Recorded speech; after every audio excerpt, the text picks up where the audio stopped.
Exposed, Mental Health, Trauma, and COVID-19, a virtual panel hosted by the Center for Equity, Justice, and the Human Spirit at Xavier, in partnership with the Center for Minority Health and Health Disparities Research and Education in the College of Pharmacy at Xavier University of Louisiana. My name is Dr. David Robinson Morris, and I am the founding director of the Center for Equity, Justice, and the Human Spirit, and your co-moderator for this afternoon's very important panel discussion. The Center for Equity, Justice, and the Human Spirit was founded in August of 2018 as a response to our calling as a Black and Catholic institution of higher learning, and just one way that we at Xavier can put our knowledge into practice toward the creation of a more just and humane society. Focusing our efforts on crystallizing community research and activism within the areas of educational equity, criminal justice reform, and environmental justice. The center serves as a present point of intersection that brings together 95 years of our history at Xavier, working to combat and dismantle oppressive systems, triumphing in the face of adversity, reclaiming our shared humanity, and educating human beings who go out into the world ready to do justice always and in all ways. This afternoon's panel is a glimpse of what we attempt to do to inform and galvanize while impacting policy, changing practice, and uplifting the human spirit. This discussion is an important one. In today's On the Human Spirit, a weekly commentary series from the center, artist and curator Nick Aziz asks, do you care as much about Black life as you do about Black death? Let me ask that one more time. Do you care as much about Black life as you do about Black death? This question stings. It hurts. Not the bruising type of hurt, but the searing pain of hot metal to flesh. Before the darkness closes in, my head and my heart wonder, how have we survived this brutality? How have we learned to cope with this pain, with this heartache? Trauma on trauma on trauma on trauma, after trauma, inescapable trauma. Living in this constant state, the US Office of Minority Health reports adult African Americans are 20% more likely to state that they are suffering from psychological distress as compared to their adult white counterparts. Comparatively, only 8.7% of adult African Americans receive mental health services. Historical trauma, racial discrimination, systemic degradation, microaggressions, the public's voyeuristic obsession with Black death, the hidden and unhidden messages of the lie of white supremacy, and simply breathing, running, walking, driving, bird watching, sitting, studying, sleeping while Black in this country are just the tip of the iceberg when it comes to explaining why Black people are drowning in a sea of trauma. Here in New Orleans, we're still reeling from the devastation caused by Hurricane Katrina, nearly 15 years ago. Now we have to contend with the disproportionate impact of COVID-19 on Black families and more Black death. Given the science around epigenetics, I'm sure people of color will never be able to escape trauma, but we can overcome the stigma of mental health services. We can work to be whole, to heal the mind, and to uplift the soul. This afternoon's panel is our attempt to inform, to understand, and to heal in the midst of a global pandemic that is shifting our very being in the world, whether you wanted to or not. I'm very certain that this is going to be a dynamic and informative conversation. Before turning it over to my co-moderator to introduce each of the panelists on behalf of the university, please let me thank each of you personally for sharing yourselves with us tonight. Much, much gratitude to each of you, not only for this, but for the work that you do tirelessly. Now I turn it over to my co-moderator, Tynesha Fields, Community Engagement and Outreach Coordinator in the Center for Minority Health and Health Disparities Research and Education. As I said, Tynesha will introduce the panelists and tell us a bit about the center. Thank you, Dr. Robinson Morris.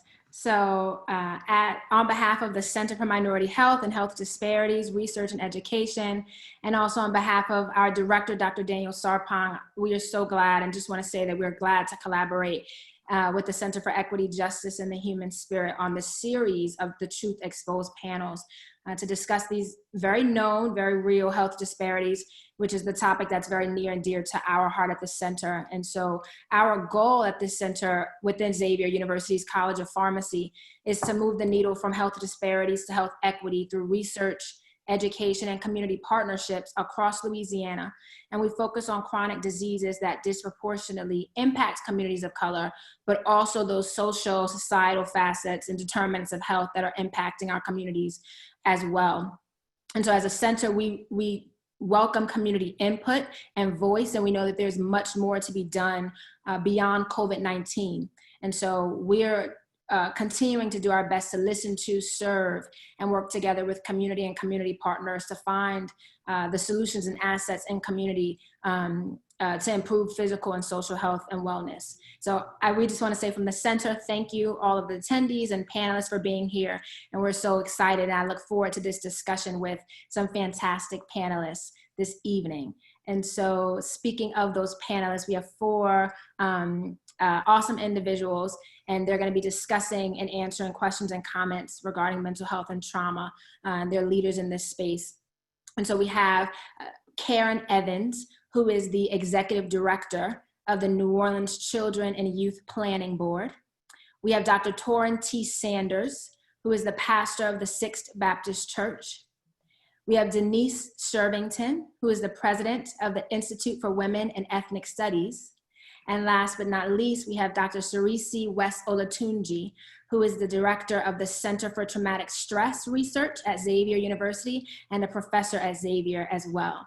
So we welcome you again and thank you for joining us, all of you, in this important discussion. So brief bios of our panelists are going to be on the Center for Equity, Justice, and Human Spirits website for you to take a look, as well as the recording of this discussion post the panel this evening.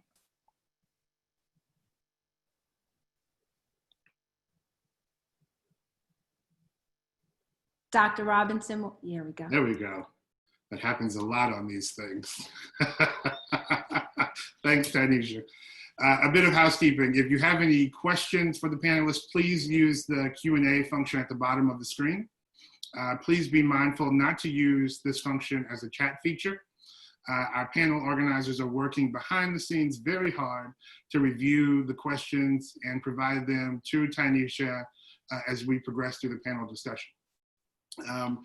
Tynesha is going to help us to stay honest and with these Q&A questions, and she'll pop in when appropriate from time to time to ask your questions. Now, let's begin. So our goal is to inform the viewing audience of the impact of this global pandemic on mental health and trauma, and to provide resources for assistance, coping, and self-care.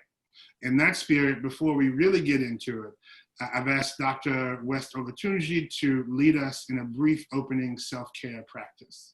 Dr. Olatunji. Thank you, Dr. Robinson Morris, for inviting me to participate on this very, very talented panel of experts. I'd like to start us off, as I often do, in working with people, with just breathing. So a lot of times we're not aware that our breathing gets compromised. Sometimes we don't even know we're holding our breath. And of course that stops bringing oxygen to the brain. And so instead of thinking well or better, we think worse, or sometimes we're not thinking at all. And so what I'd like us to do is to just stop and breathe. I'm going to ring a bell. And the bell is meant to bring you to attention, for you to be mindful, to be in this moment, so that you can really take in what the panelists are going to talk about. So I'm going to start with just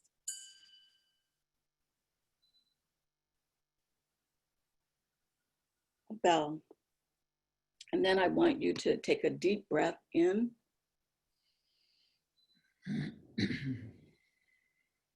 A nice long one, and then breathe out. I'd like you to do it again. Breathe in. And breathe out. It's a good way to get in touch with self. It's going to help you to relax your muscles. It's really going to bring you to this moment. Okay. One more time.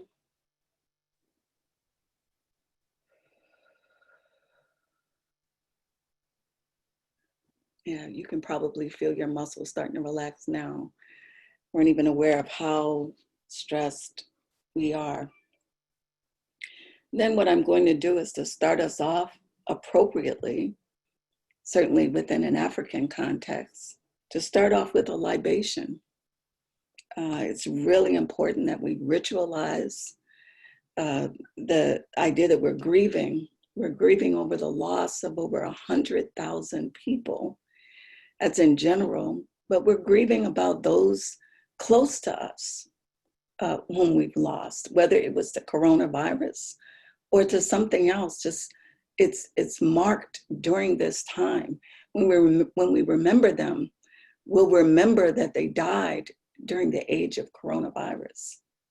So we want to mark that. We also want to call upon our ancestors, because we know that this is a difficult time for us. It's a time when we need something extra. So whatever it is that we normally do during this time, we need something more. And so we need to call upon our ancestors for some of that old good time resilience and coping. You know, we want to go back and get it. We want to go back and fetch that. And so I want us to start with that. So I'm going to ring the bell again.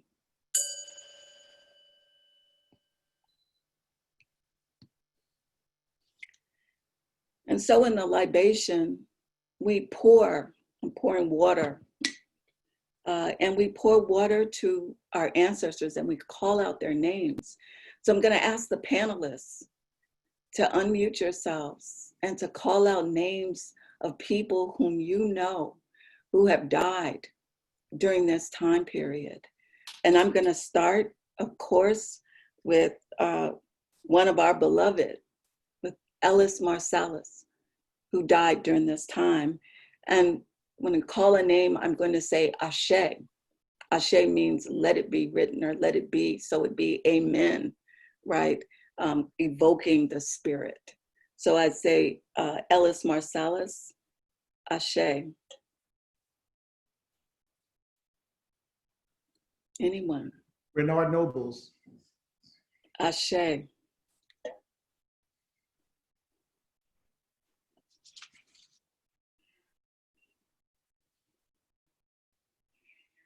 So locally, Alton Carson, Shira Head Jenkins, Ashe. Ronald Lewis, Ashe. Nationally, we have a famous writer, 90 years old. Her name was Yu Li Hua. And she's from my neck of the woods. She was in Schenectady, New York, and she died. Great loss to the literary world. We also know that there are tremendous disproportionate number of Navajo people who are dying. They are at risk of dying out because of the coronavirus. And there was a young lady, 28 years old, her name was Valentina Blackhorse, and she passed during this time. We say Ashe.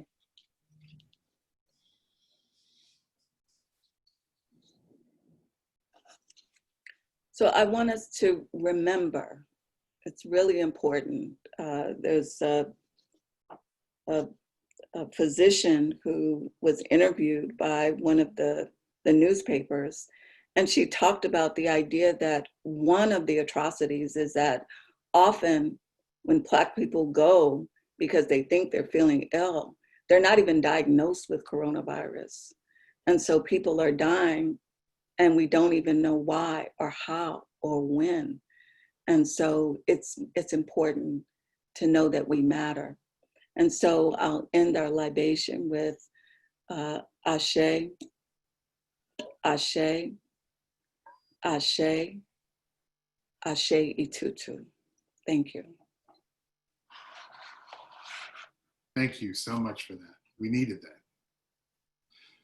I'll now invite each one of our panelists to situate themselves briefly in this conversation and tell us a little bit about themselves. And I'll start with one of my favorite human beings in the whole wide world, Karen Evans.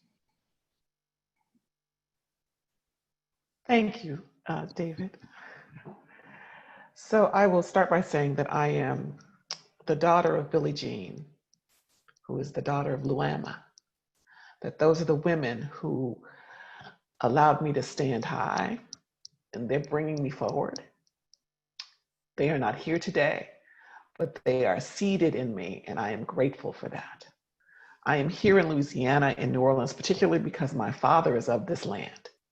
And I returned here to be present in his space. He too, not here, but I am here representing the family line in the state that he and his father grew from. So I'm glad to be here tonight because I'm well enough to be here. I'm glad that the 121 participants who are on the call because they are well enough to be here, but there are many who are not. And the work that I get to do for the New Orleans Children and Youth Planning Board allows me to take into account the well-being demands that our children are due in this city.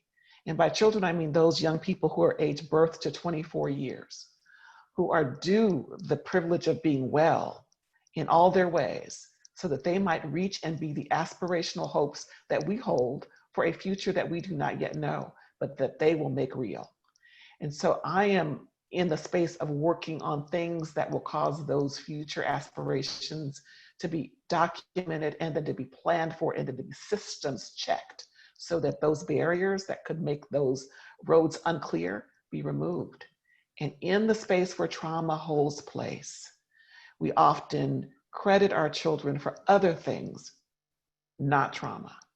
That they are not the trauma, it happened to them. They are jewels that don't often get to shine because the system that they land in doesn't see or hear them, but penalizes them for existing in pain. And we are eager to be engaged in the community of healing-centered practices and approaches that change for our children so that they can be well and that their well-being is no longer sacrificed because of the inequitable systems that have preceded them and that continue around them. And that is why I'm here. Is that what you needed from me, David? Ooh, yes. Thank you. Thank you. Dr. Sanders. Well, good evening. And first, I want to commend Xavier University for having the vision and putting the work in to make this happen. I love Xavier University, although I'm a graduate of Howard University.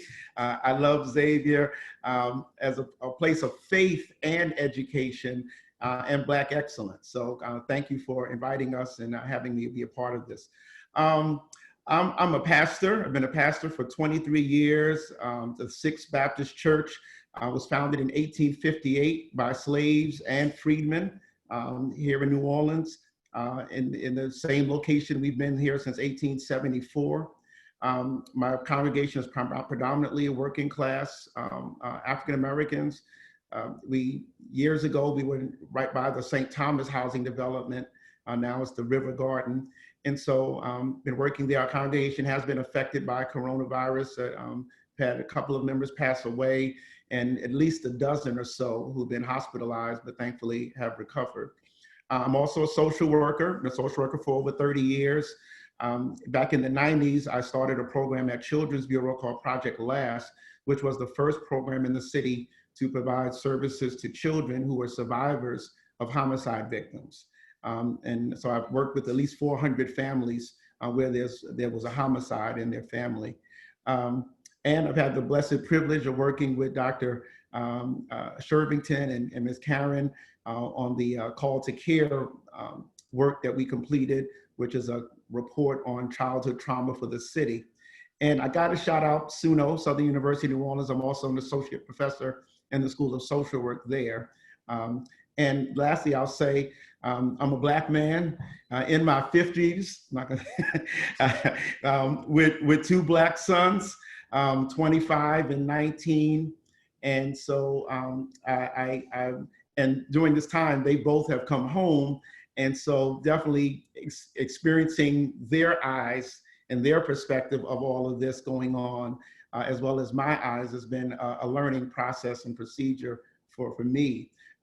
So what I have to offer, hopefully here today, and I'm thankful for all those who shared, who are sharing in, is that from a faith community perspective, as well as a mental health or behavioral health perspective, and as a father who's still concerned about his sons, and also as a Black man in his 50s trying to survive also in this coronavirus season.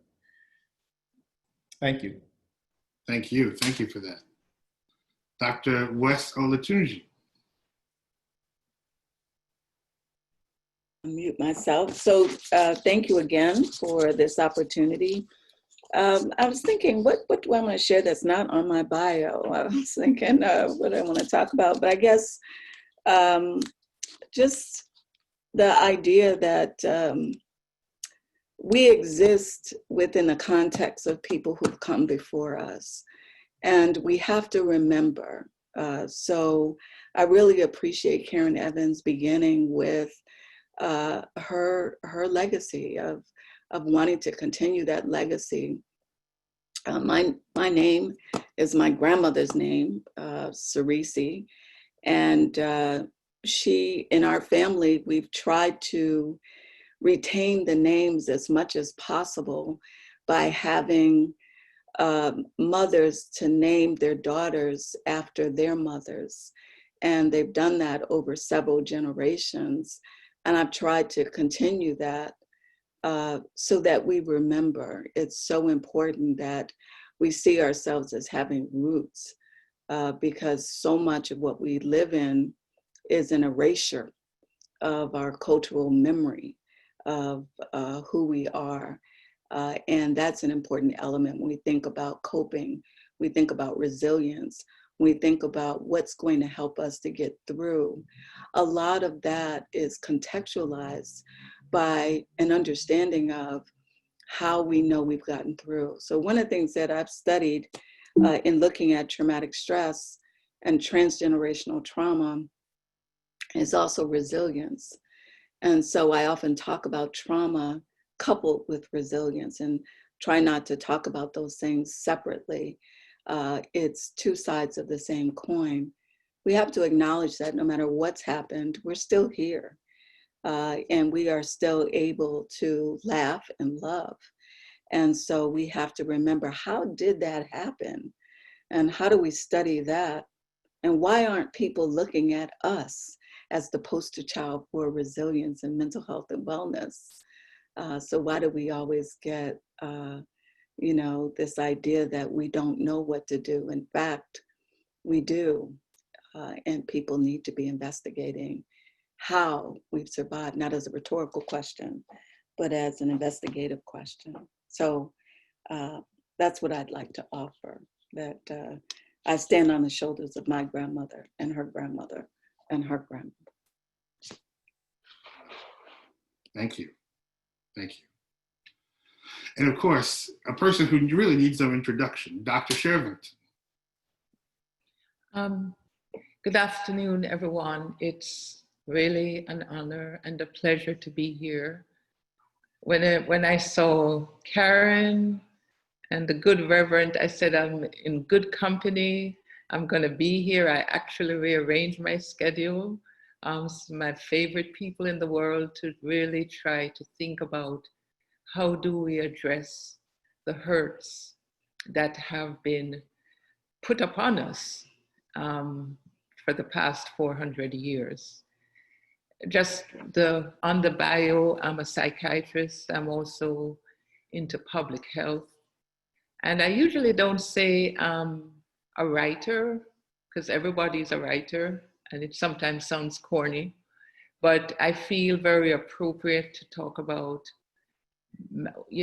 writing the book Healing is the Revolution, because I come from some very fierce warriors in Jamaica. Some will be nameless. The Maroons, who they could not enslave. Marcus Garvey, who perhaps had the best idea about what we needed to do was to get up the hell out of here and be gone, because they don't mean us any good. And certainly the late prophet Bob Marley, who actually told me that I needed to go heal the people of Ethiopia. Ethiopia is the Rastafarian term for Ethiopia, which used to be all of that land south of Greece, where what's called Western culture, where it actually happened. I went to the museum in Athens, and they put there that Hippocrates, whose oath I then did not take as a doctor, because they did not acknowledge that he studied in Ethiopia. And so I bring that energy today, some of rebellion, we need to rise up. And my book, but really the moniker for my organization and all the work that we do, is that healing is the revolution. But sometimes, when we talk about resilience, and then I'll be quiet, how much more can we have someone's knee in our neck? How many times are we going to have that experience and be able to survive? So I'm looking forward to a really enriching conversation, and where we're going to have to rise up, in the words of, again, the prophet Bob Marley. At some point, we're going to have to rise up. So that's what I'm feeling today. Thank you. Thank you. This is going to be a good discussion. This is going to be a great discussion.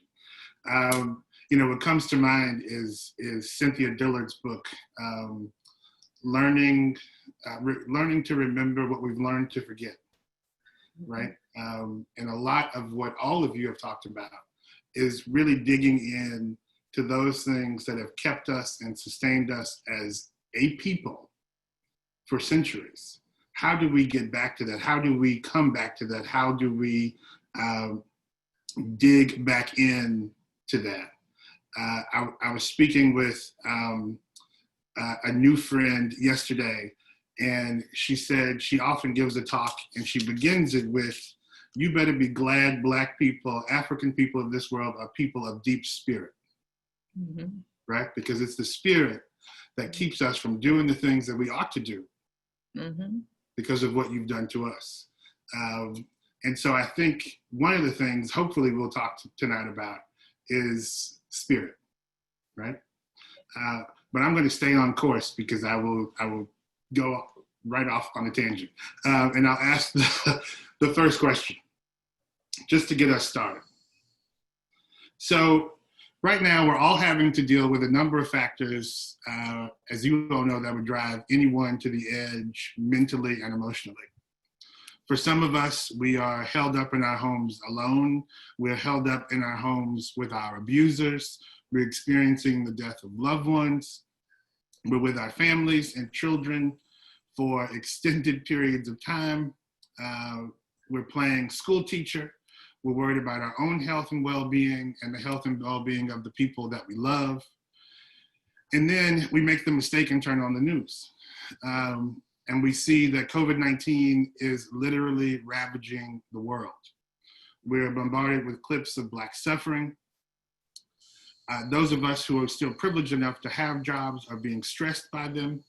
And those who have lost their jobs may be worried about where their next meal is coming from, or once this moratorium is lifted, how they're going to keep a roof over their heads.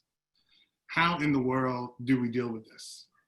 How do we deal with the trauma of this global pandemic and the impact on our individual and collective mental health? And what I'm really asking here is for you all to talk to us about the things we may all be experiencing during this pandemic and give us some tools on how we can better cope as a start.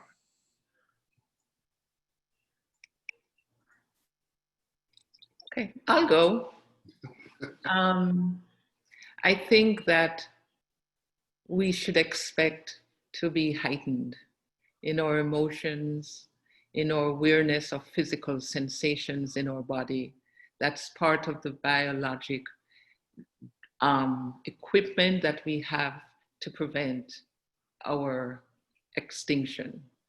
Whenever our body fears that there's a threat, we have heightened awareness so we can fight, or we can run, or we can freeze.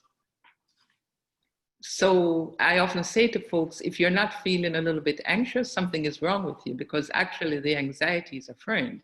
It's going to make you just hypervigilant enough so that you don't do stupid things, like we see a lot of us beginning to do stupid things when the virus is just figuring out, should it stay as virulent as it is? Does it need to mutate so it can get more virulent?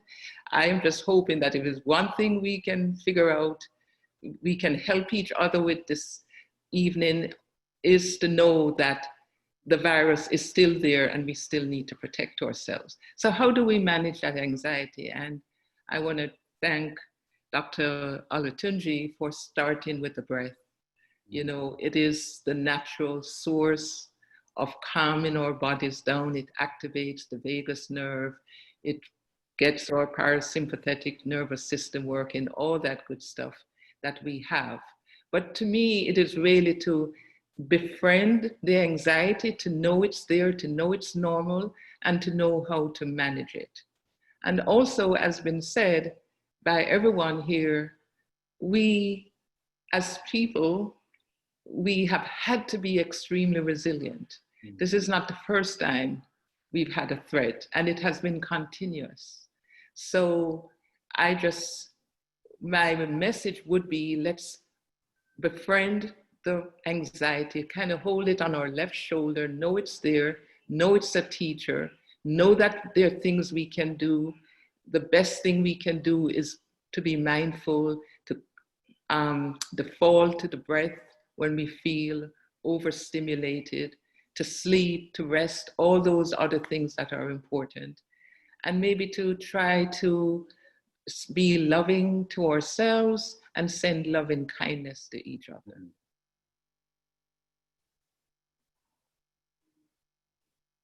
I'll go. One of the things that the Children and Youth Planning Board has been engaging in is in this collective development of young folks as leaders.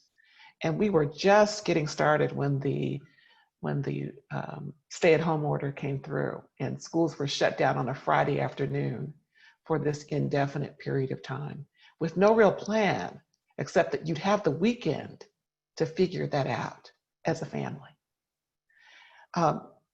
Several things happened in that space of time. We were cut off from one another. So this attachment that causes this culture in New Orleans to thrive, to be connected one to another, was shut off. Many of our young people talked to and spoke about their feeling of isolation because their network of friends and connected others was removed abruptly with no real understanding of that. We then send you home and send everyone home without a plan for how we're going to hold connection, because in a culture as robust as New Orleans, connection matters. And it's the connection that's going to cause us and has caused us to survive and thrive through all kinds of mayhem and mishap that was not of our own making. And so the risk that we experienced quite abruptly was this disconnection. And it happened whether you were the adult, the grandparent, the child, the worker, whomever you were, your network of connecting to others, whether at home, school, community, church, was abruptly cut off and changed without really much time to prepare for an alternative. And so what we've seen is that people, because we are those people, we can make something out of nothing. We always have. We have found ways to connect anyway with safety. And so the calling out from the homes, and I mean calling out of the window. I'm not saying that there is a phone, there is a social media, but there are also some very familiar, historically familiar calls out that have been happening in communities and neighborhoods where folks didn't ordinarily do that. We have got to do more of that, because the only way out of this is going to be together, but together maybe having to show up differently. We are not alone, even in our sheltering in place. We have learned that we are not simply alone. We have had to shift gears. And this resilience that folks have talked about really is also agility. We have had to demonstrate, and at the flip of a switch, an agile position to change. We have done that to the point that we've had an adjustment in the curve. It's flattening a little bit here in a place where it wasn't expected to flatten. So it's not that we can't be agile, it's that we choose to be agile, we choose to survive in an environment that doesn't hold us as a thriving community. And not only that, we can do that for each other. Every time you wear a mask, you don't do it for yourself, you do it for the folks around you. Every time you go home, having done that, you protect those folks in your home. Every time you honor the directions as given for your well-being, we are better able to step into the next day when we can plan a different approach with agility to survive beyond just the basics, but to really build up the revolution from a space of strength. And so we've had to make these incredible adjustments to disruption of connection. And we've done it on a wisp and a dime, because we can. We will do it again when the time is right. And we are well enough to go forward together outside of our immediate spaces. But it has taught us that we do have some internal strengths and capacities that didn't get turned on until required, and that can be managed over time. Discomfort, yes, but can be managed over time. Because what happens on the other side of that is our release into the space of change, if we're willing to go there. So I would say that we have learned how to adapt, be agile, and adjust from our connection and disconnection so that we can possibly be better able to reconnect when we're well. Do we have time for me to jump in on that one too? Yes, of course. Sure. So I definitely want to, I guess, echo what I've heard about our ancestors. There's a saying now, I'm not sure who it should be attributed to, but it says, I am my ancestors' wildest dream. And I'll say we, because it's not about me, but we are. And, you know, you mentioned the term, Dr. Robinson, about the epigenetic science and what we know. Yes, you know, there's a lot of trauma in our genes, but there's also a ton of resiliency in our genes. And, you know, even on my worst day here in 2020, I realized that it doesn't compare to my grandfather's every day back in the 30s and 40s and 50s. And so that's not to belittle anything that anybody may be feeling right now, but just to acknowledge, as the other speakers have said, that we do have it within us, even if we don't know how and when and where it's going to come from. When we talk about tools, and I'll restrict my comments here to faith perspective, since we have others who can talk about other things. Not that others can't talk about faith either, but as a pastor, you know, there's this big fancy word in the seminary we talk about, the theodicy, which deals with how do we grapple with, you know, the goodness and the grace of God, and yet when bad things happen, and even when evil happens, if we look at it from that standpoint. And you know, the way I always have approached, and I've taught people to look at that is, you know, the scriptures talk about, you know, hope that is seen is not hope. You know, and so hope is just for a time as this, when we can't see our way out, how long this is going to last, or the things that we see happening between people in terms of even the death of young Black men and Black women due to police brutality and other things. But we still can have hope there. But at the same time, faith without works is dead. And I want to focus on that works part because activity, advocacy is mental health. You know, speaking up for ourselves and for others, you know, saying our essential workers need sick leave, need better pay, you know, that we need housing that's sufficient for people, you know, all the things that, you know, many people are now taking for granted. So I'm gonna work from home, or I'm gonna do this. And well, a lot of people couldn't do those things. And so, but how do we fight and we work those things, I work out our faith, and that then that has an impact in terms of helping us to breathe better. By knowing we can do that. The last thing I'll say is that, you know, we have to deal with this issue of uncertainty. And the fact of the matter is that life is uncertain. In fact, we fool ourselves into thinking that we got it all figured out and we know what tomorrow holds. And what this is doing from a spiritual standpoint is hopefully helping all of us to reimagine and go back and say, you know what? Yeah, you know, none of this is under my control, but do I have the faith to believe that there is one who is in control?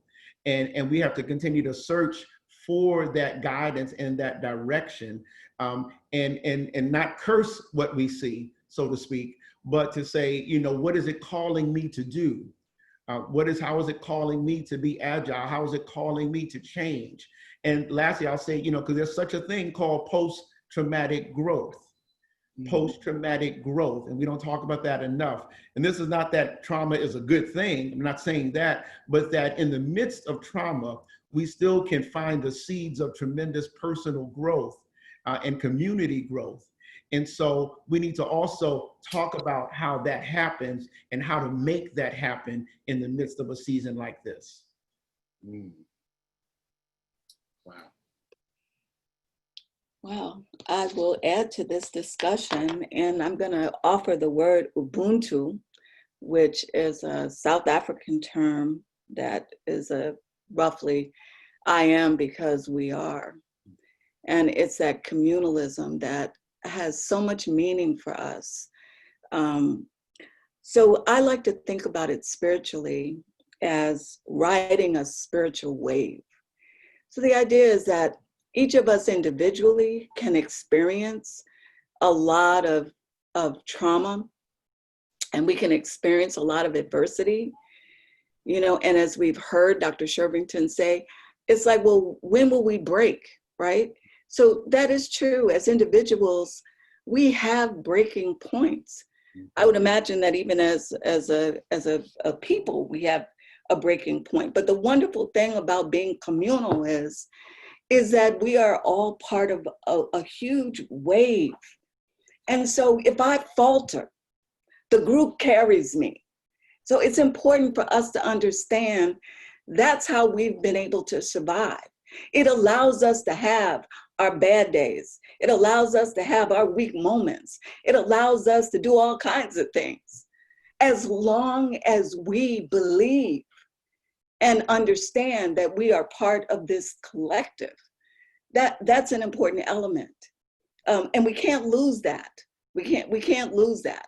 Now, in the midst of that, there's some basic things we can do till we figure it out, right? So we understand, okay, I'm not really sure what I'm supposed to be doing.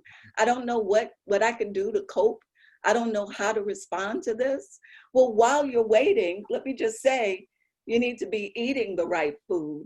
You need to be drinking water often. You need to exercise before we even get to some specific coping techniques that you can use. Those are things that we all need to be doing, right? But before we even get to the complicated stuff, is that we need to do that. And that's gonna help us to, again, think well, right? So those are some things, but this idea of Ubuntu is so deeply ingrained in Black people everywhere. You know, that's something we share everywhere around the globe. Black people understand this idea. So, you know, Dr. Robinson Morris, you talked about, when I talked about hush hollows before. Hush hollows are so important to who we are, because again, it's about the collective. You know, we've got to go back to this idea. I don't accept anything other than that. It's like, because we understand that There are forces that are against us, attacking us, that we're dealing with on a daily basis pre-COVID-19, right? We were already dealing with those daily aggressions against us. So this is on top of that. So we really need to understand that's the context. That's what we're swimming in that. It wasn't that everything was great and then we had this. We were living in a pathological environment prior to this. And then this comes along and we're dealing with that. So that's always say we have to reach deep. We got to reach deep to understand how do we deal with this. The hush hollows were during the time of enslavement, when at the risk of our own lives, we understood the importance of the collective. So we have to do whatever we can to be part of the collective. So it's like, I think about it, there was social distancing, right? We had people working in the big house who had children that they couldn't even see, right? Social distancing, I can't see my baby, I just had my baby, I can't see my baby, right? So it's like, what did we do? How were we creative in being able to maintain emotional closeness with the community, to understand we are part of the community. And there's nothing people can do to stop that. We had social distancing. We're working just a few inches away from other people, picking cotton, in the fields, dealing with beans, dealing with tobacco, all kinds of stuff. We couldn't stop and talk. We couldn't do that. So we had to figure out, how do we communicate? How do we maintain closeness? So there were ways in which we were very flexible in being able to do that, so that it didn't matter whether it was day or night. It didn't matter about distance. It didn't matter about what the rules were out there, that we understood that we were part of the collective. So that's an important piece to understand, that this experience that we're having is connected to other experiences, and our salvation is constantly about understanding that the collective is the most important thing, that I can make it if I pay attention to the collective. I can make it if I understand that the collective needs to be saved. So I just wanted to add to this issue of resilience, again, this idea that yes, we're incredibly resilient, and that we have to figure out, when have we been most resilient? What were the tools that we had? How did we do that? Let's deconstruct that and figure out, how can we make that happen today in these times to be able to do that? Yeah. Whew. I want to touch on this resiliency point, right? I grew up in a wonderful old Southern Black house that was very matriarchal. I came home my first, maybe second semester from college, and I was having a hard time, and I was having anxiety attacks, actually. And I went to the clinic there, and I came home with a bottle of Lexapro, 10 milligrams of Lexapro. Set it on the kitchen counter, having a conversation with my grandmother. She says, what's in this bottle? Let me see. And she was a nurse by education. She grabs the bottle, she looks at it, and she says, what is this for? What's going on with you? So I'm having anxiety attacks. Her response to me was, you don't know what anxiety is, right? Try raising a family, doing it by yourself, try being a Black woman in the world and growing up in this time, all of these things. She took those pills, she threw them away, right? Part of why I'm telling that story is because we're also dealing with the stigma, right? So resiliency doesn't mean that you have to go through it alone, or that there aren't helps or supports there for you to assist you in moving through. But I think we have this idea that to be resilient is to be independently strong, right? And to not rely on the services at hand. And it's part of the reason there is the stigma around mental health services, around people of color going to a therapist and perhaps being medicated for very short times if necessary. Can we talk about that a little bit? I want to talk about that some. because I think we have to get over this hump, or maybe we don't. Maybe there is no hump. Maybe there wasn't just a hump in my family. But I find it very helpful for the last 4 years to go and talk to a therapist who knows nothing about my daily life other than what I tell her. She's an independent third party. And it is stress relieving, right? It is like, I leave it all there and I get in my car and drive away and I feel better. But there is still a stigma associated with that. Let's talk about that. Sure, I could jump in there. And thanks for sharing your story. A lot of people have similar stories, I'm sure. And one thing is that we need to have more Black mental health professionals. That's sure. I have a private practice. I'm not here to ask for clients. I have enough right now through virtually, telehealth, and it has grown. I have several clients that have come on as a result of the virus. And they specifically said they were looking for a Black person or a Black male, many times in particular for other Black males. And so that's an infrastructure issue that's not new, but we need to address it as that also, so that they can see more people who look like them. Then I think that opens the door. But there still is that other piece in terms of the historical stigmatization related to mental health. And I think it's also for mental health professionals, the language that we use. And we need to change our language, and stop being so highfalutin and so theoretical and all of this and that. And, we're going to diagnose you with this and diagnose you with that. Let's talk. People want to say, what do I need to bring to my first session? I said, bring you. Let's bring all of you. And we're going to talk about you and your family, and we're going to see what's happening. And everything, and just calm down, and we're going to see, and we're going to come up with a plan that you can work, and I can help you. I'm just your mechanic, but you know how to drive this car already. We're going to give you a tune-up.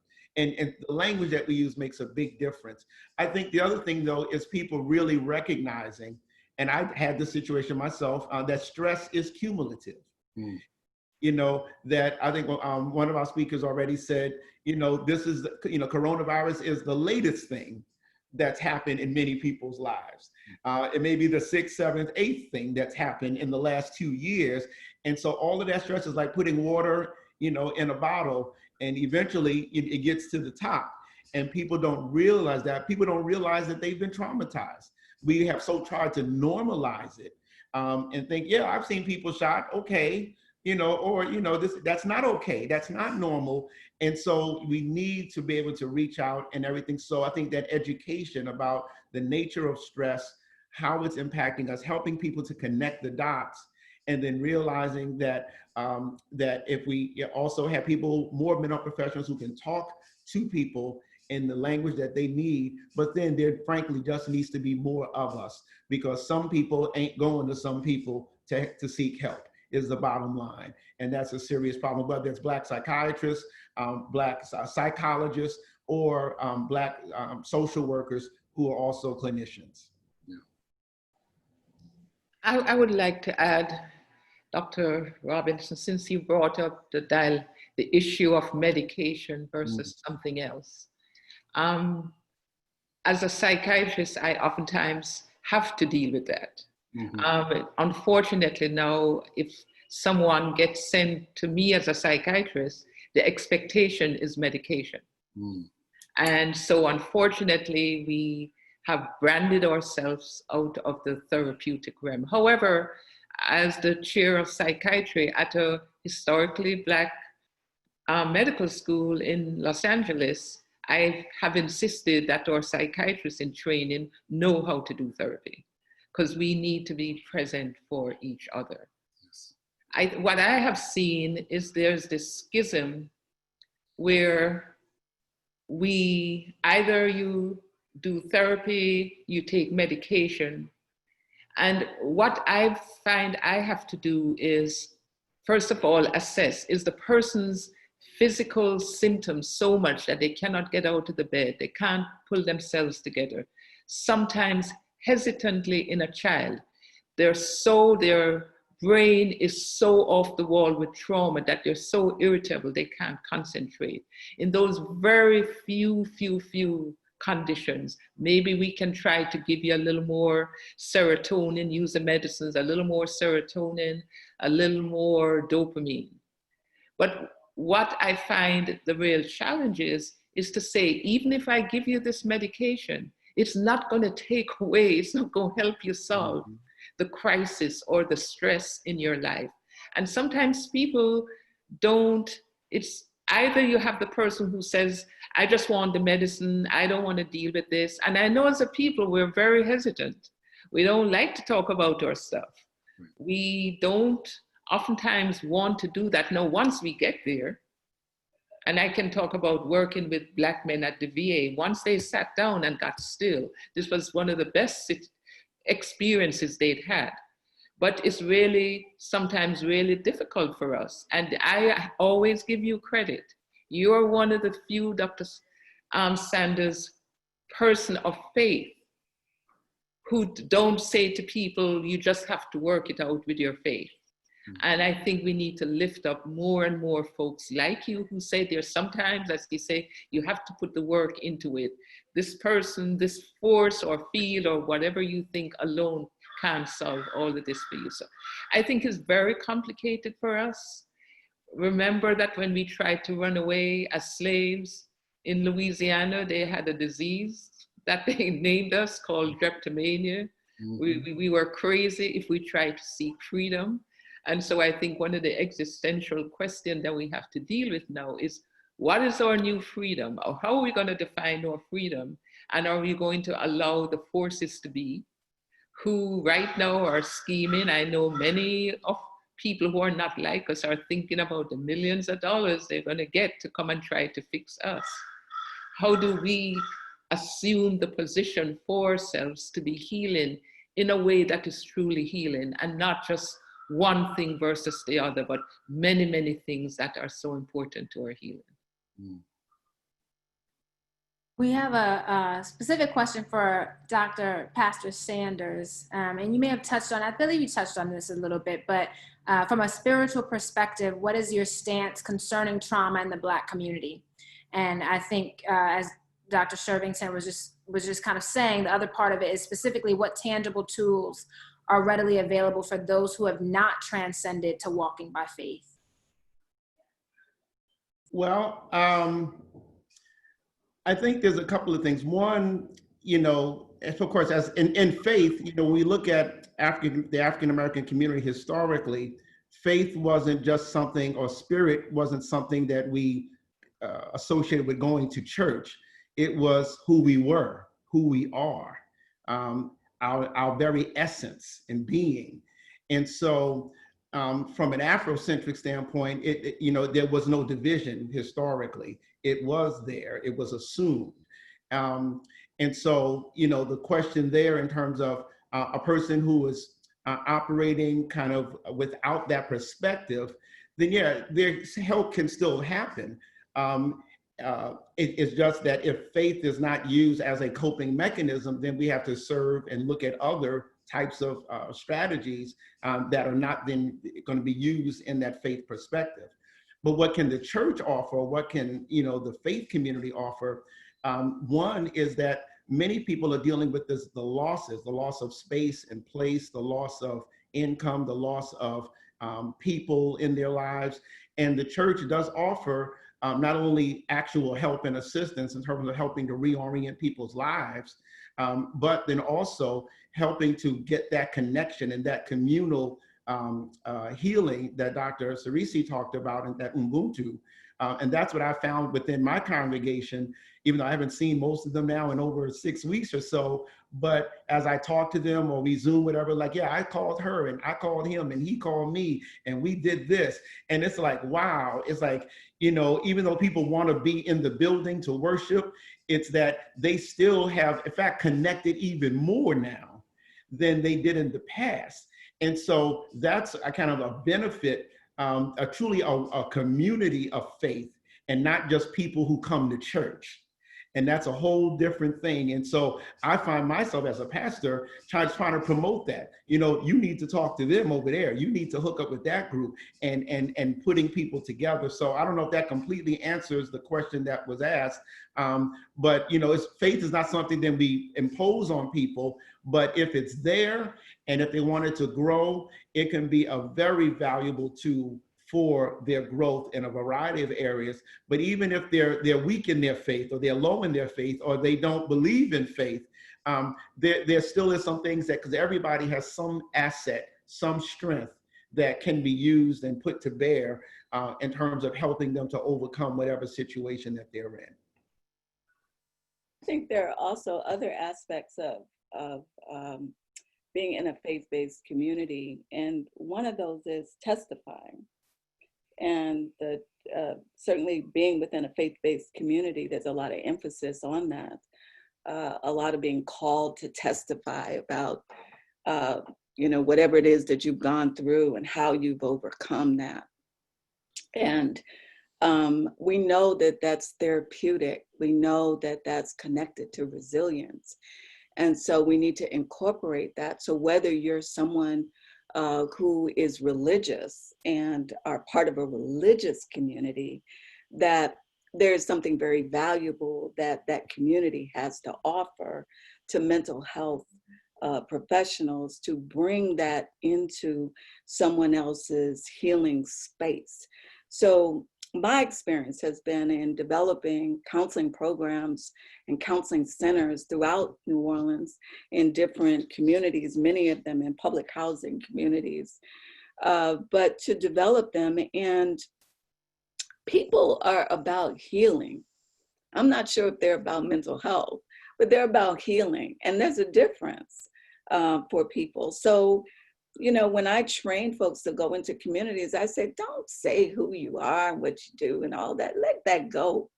You know, let your work speak for you. You don't have to say what you are. If you're helpful to people, they'll know it and they'll ask for you.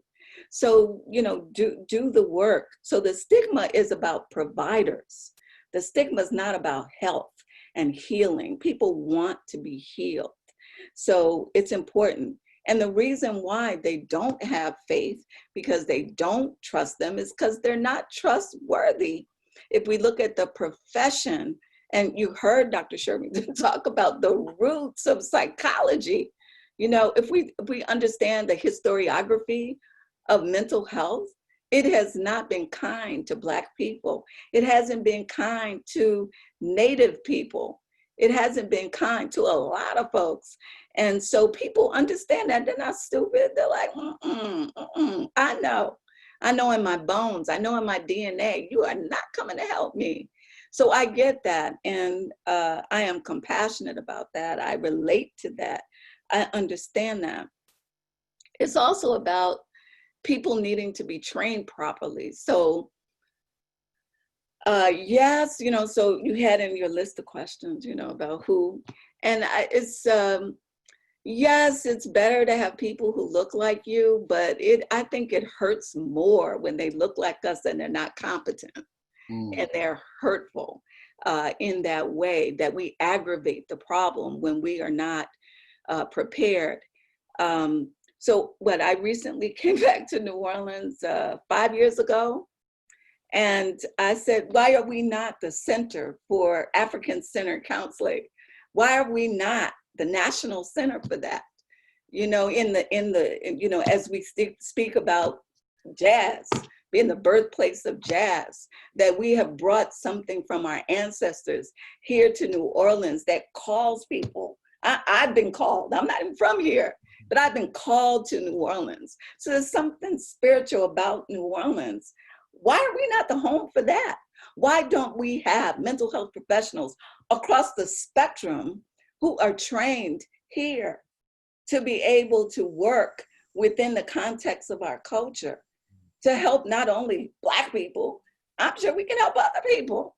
It's like, so we need to understand that. So it's not just about I'm Black, so I can help you. I'm not so sure.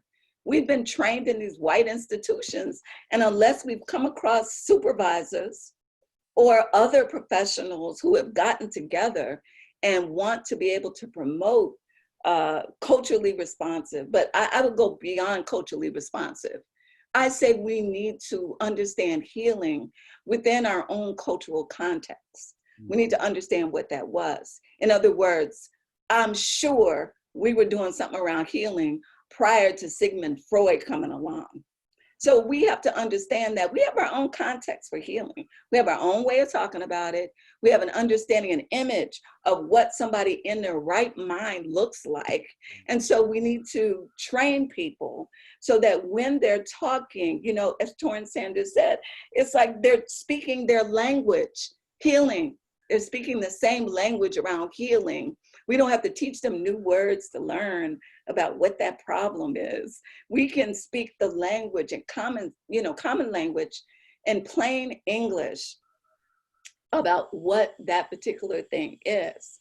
And the issue, I agree also, we don't need to bifurcate this idea of, do we take medication or is it just psychotherapy?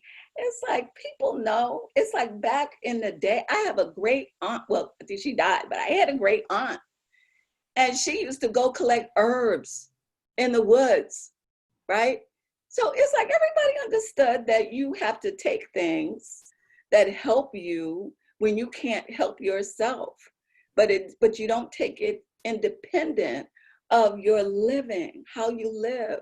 You gotta, you know, that's an old spirit. You gotta live right.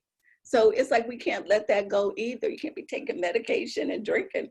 You can't be taking medication and calling people out of their name, et cetera. All those things go together, that you have to live a particular life in order for those things to go well. And it's our job to not only talk about the medication, to not only talk about their sense of spirituality, something greater than themselves.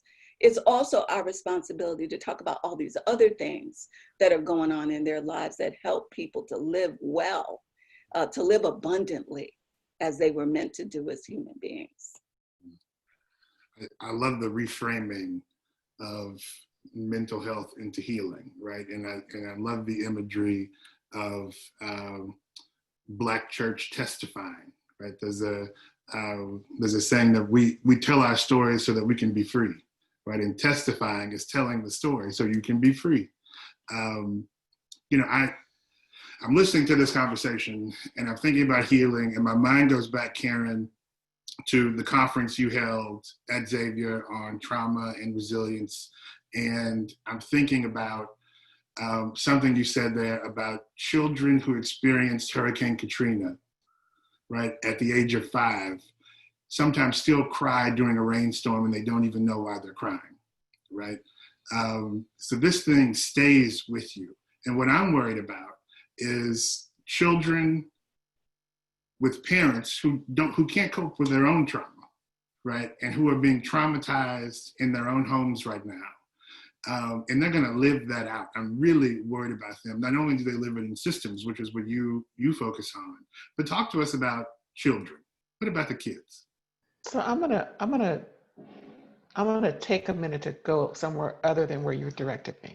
Okay. Because when I hear you talk about the children of Katrina who are affected by rain today, when I hear you talk about children in homes that are still experiencing generational trauma within the household, they're all now sheltering in place. My concern goes to not just that incident and those happenings. It goes to what kind of safety net have we created? Where are the systems integrated for folks to access meaningful well-being checks and or services or resources that they recognize as helpful?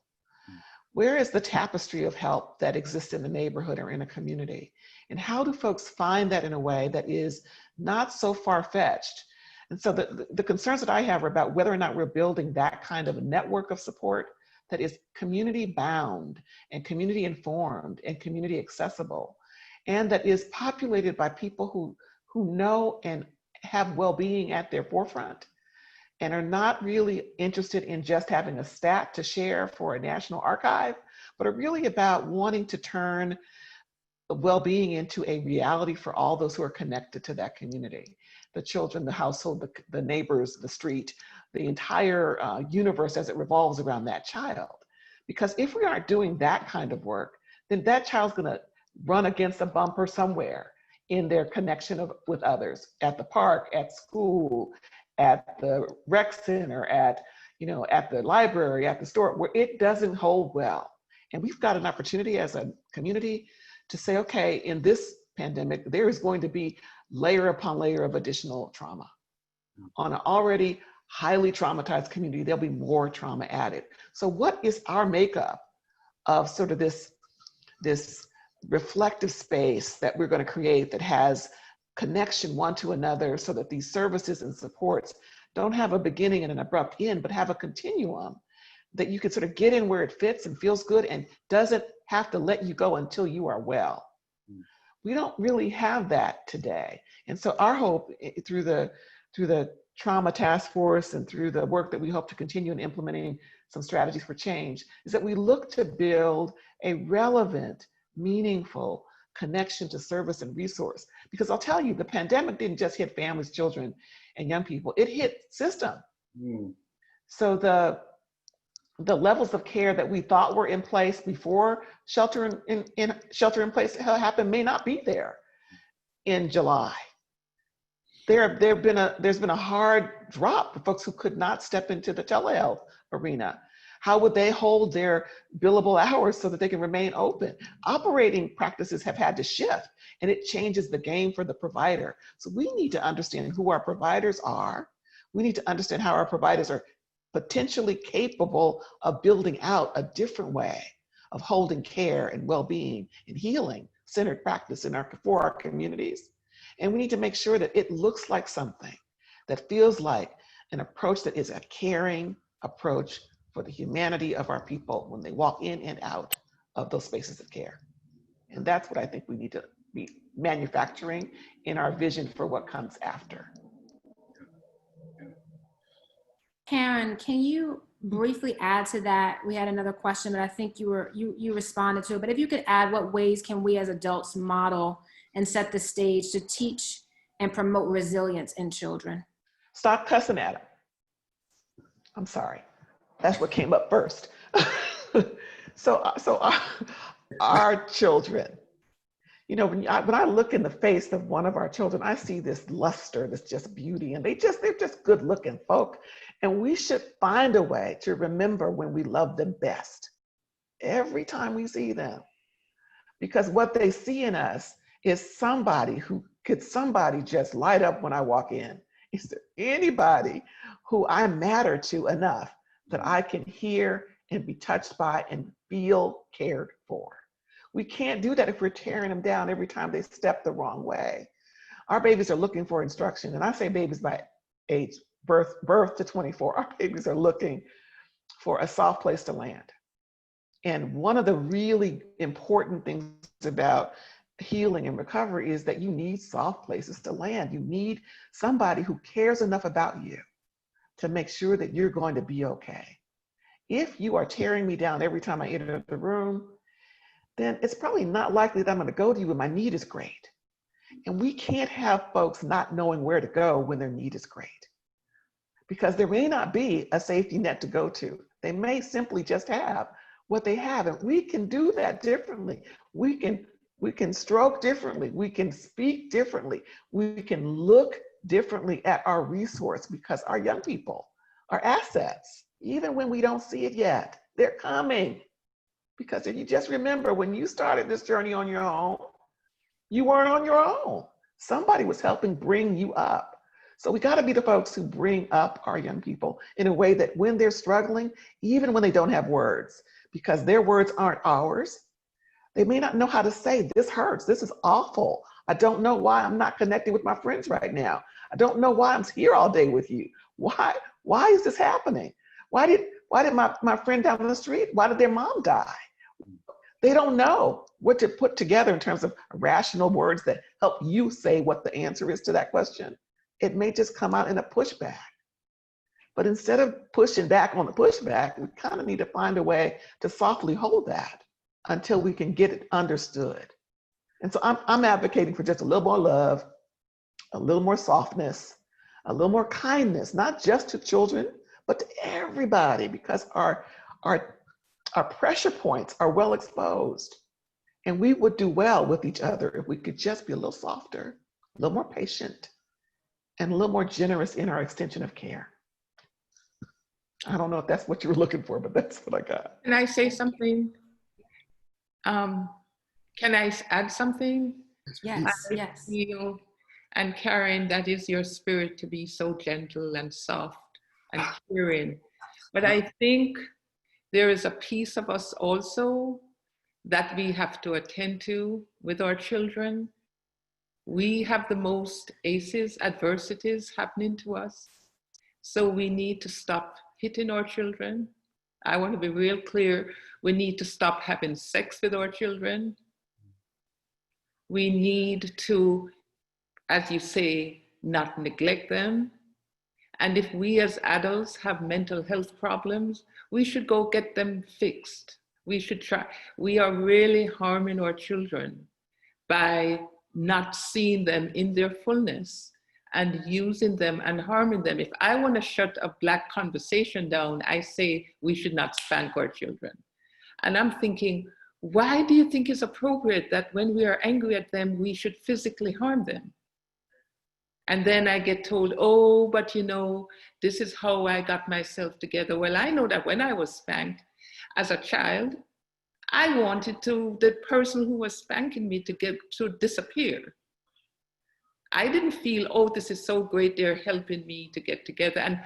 And when I worked in the prisons, I worked in prisons on death row in New York.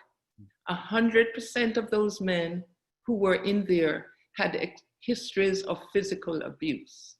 So I don't want to be the one to, we've had a pretty conversation about our greatness, and we're very great, but we also have some stuff as a collective we need to clean out, in particular as it relates to our children.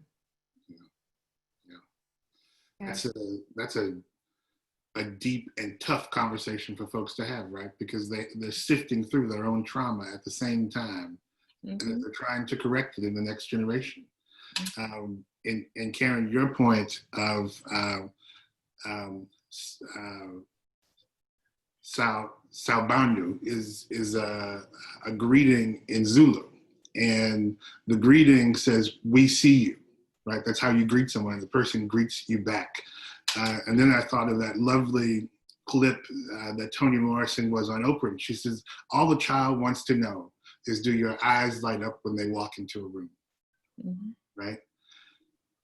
But can my eyes light up for my child if my mother's eyes didn't light up for me, right? So I think it can, yes, but we're dealing with all of these layers and layers and layers and layers and layers of shit, right? Literal shit that stinks and that we don't want to touch and that we can't get through and that we don't want to put our boots on to trudge through. But we have to do it for our children, right? Even if it's not for us. So that's a conversation we're going to have on another day, Dr. Shervington. We're going to talk about this for real on another day, because I think it needs to be had. Yeah. So, I mean, in that, if one or two folks can answer, what are we doing? I know we don't have much time, but what are we doing to help get those resources to those who normally would not seek them for themselves for many of the reasons and barriers that you all have mentioned, and Dr. Olutunji, West Olutunji, you've mentioned. How are we getting those resources to communities, and what are some ways to introduce those mental health practices such as breathing techniques and meditation to communities? And those are two questions that have come from the pre-registration comments and questions folks asked. So I'll just offer one. It's not an immediate answer. It's a process that we're in right now. And that is that in the fragile space of our continuum of care that hasn't been fully developed or defined, we've got to do a work around coordinating it, that the levels of coordination that don't exist today have to be created so that the work at the early prevention space can be identified and resourced well in spaces where it's needed and can be easily accessed. the work that is sort of the intervention tooling that is around care and early and often intervention as needed based on the prescribed issues that present, and then the deeper end of care that has to exist in a continuum. It needs to be clearly marked and identified, and those resources have to be so well woven that folks can see, find, access, and we can talk to what the community needs really need to look like to further develop that line.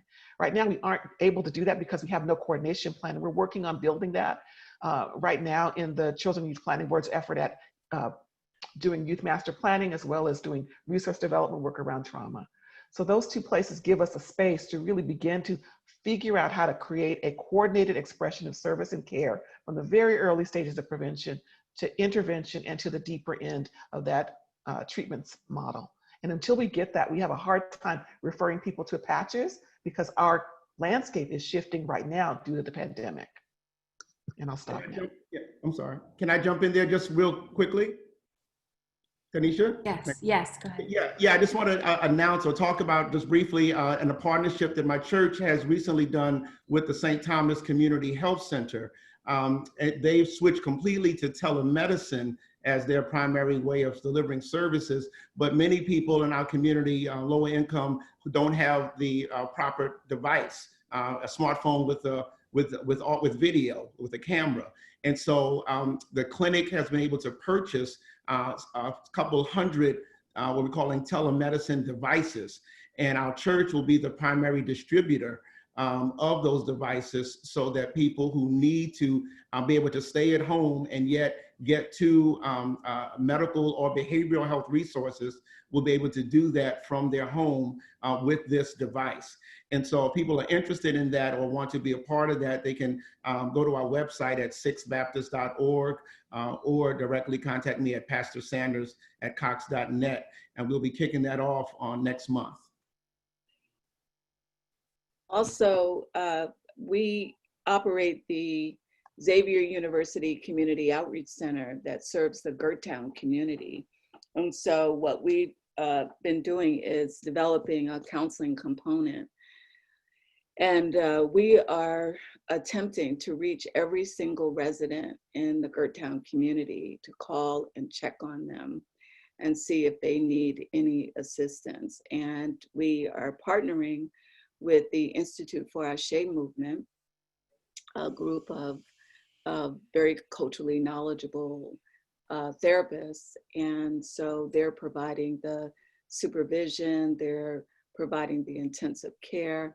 And so we'll be launching that. So please let people know that if they're in the Gertown community, that we'll be reaching out, calling them, providing teletherapy, and just making sure that they're all right.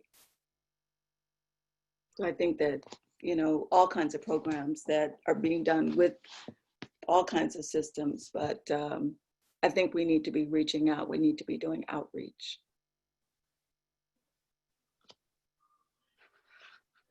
So we've come to the end of our time together. And I want to thank each of you. Before we close out, though, Dr. Shervington will end us with a self-care healing practice. But I thank each of you tonight for sharing yourselves, for sharing the information that you've shared, and for being willing to have what is sometimes a very difficult conversation for folks who look like us, right, around this topic. And so my hope is that we've made some progress in that area.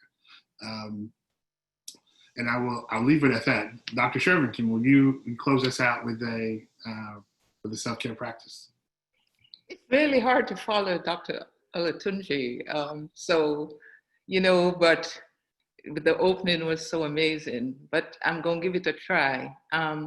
And for me, I can't get away from this idea of the breath, as we've seen two Black men screaming, "I can't breathe." Oh. And so today I just feel so grateful that at least those of us here, that we can breathe, and just really honoring, as Dr. Olatunji said, this is what we have innate to us. And when the brutality, the non-humanness of anyone who would take that away from us. So I just really want us to remember that the presence, being mindful in the moment, which is what the breath does for us.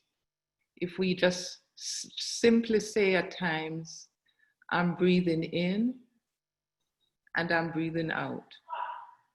It doesn't have to be fancy. We don't have to sit with candles lit, even though sometimes that's real nice.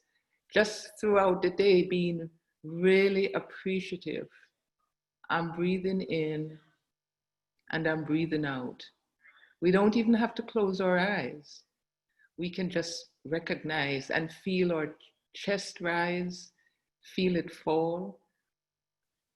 Recognize that this is what unites our mind and our bodies, because when we focus on our breath, we are able to quiet our minds sufficiently so that we can just begin to feel aspects of our bodies that are always present. The body is always present. The cells are working, the organs are working, because that's what keeps us alive. So I just really challenge us to be grateful and be in grace for this breath that keeps us alive, that seemingly other people now want to take from us, but we know we've held on and we will hold on. And send loving kindness first to ourselves. May we all be at ease. May we have peace. May we be happy. And we cannot end this without recognizing those essential workers for whom now they're beginning to seem expendable. But we know that we love them and we care about them. May they too be at ease. May they too be happy, and may they have joy. And I just wish all of us will continue to expand our circle of care that seems to have been so much a part of what we talked about today. Caring, how do we care for ourselves? How do we care for each other? How do we find collective purpose once again? So for me, it's a real honor, and really recognizing the divine light in each of us. So I thank you so much for the honor. This has been amazing. And I wish the folks who are here, still here with us, just breathe. Thank you so much. Thank you, Dr. Sherrington. Thank you, thank you, thank you. Tanisha, I'll let you end us with some closing thoughts. Sure, I know we're just at 6, but I would just say thank you again on behalf of the Center for Minority Health and Health Disparities Research and Education. Our center will be hosting a community forum on June 11th as a kickoff to a series of dialogue just with community to actually hear community as experts. We're all a part of community, right? But hear folks who are on the ground, who may not have the deeming of expert, right, on a panel, but we know that community is so important to express what their experiences and challenges and joys and all of that. And so please stay tuned for more information for that event. And again, don't hesitate to reach out to the Center for Minority Health and Health Disparities and the Center for Equity, Justice, and the Human Spirit for partnership and collaboration and just for continued discussion. So we just thank you so much. Wonderful. Much, much gratitude. Be well. Be safe. Thank you.